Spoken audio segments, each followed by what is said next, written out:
Praise the lord everyone. పరిశుద్ధుడైన యోహాను రాసిన సువార్త 3వ అధ్యాయము 16వ వచనము.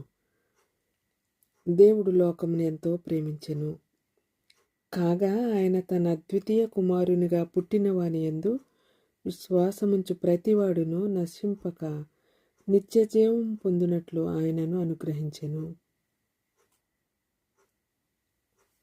ప్రియమైన దేవుని బిడ్డలారా, షాజహాను చక్రవర్తి తాను ఎంతగానో ప్రేమించిన తన భార్య చనిపోయినప్పుడు ఆమె పట్ల తన ప్రేమను బయలుపరచుటకు ఏదైనా ఒక గొప్ప పని చేయాలని ఆశించదలిచాడు.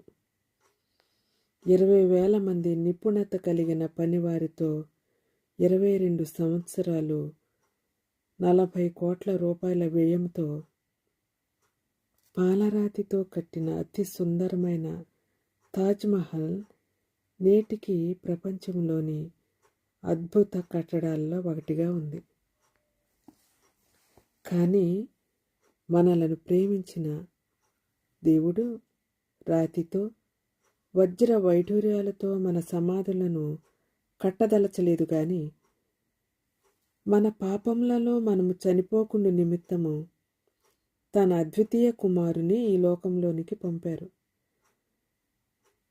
దేవుని స్వరూపమును కలిగి ఉన్న దేవాది దేవుడైన యేసుక్రీస్తు ప్రభువారు తన్ను తాను రిక్తునిగా చేసుకుని రక్త మాంసములలో పాలిభాగస్థుడై బెత్లెహేము వంటి చిన్న గ్రామంలో కన్యమరియమ్మ గారి గర్భమున ఉద్భవించి శిలువ మరణము పొందినంతగా తన్ను తాను తగ్గించుకొని లోక పాపములను మోసుకొని పోవు దేవుని గొర్రెపిల్లగా ఈ లోకంలో 33.5 సంవత్సరములు జీవించి కల్వరి కొండపై కర్కశమైన బాధలు అనుభవించి సిలువలో మరణించి పాతిపెట్టబడి 3వ దినమున పునరుత్థానుడై తిరిగి లేచుట అద్భుతములన్నిటికంటే మించిన అద్భుతమై ఉన్నది.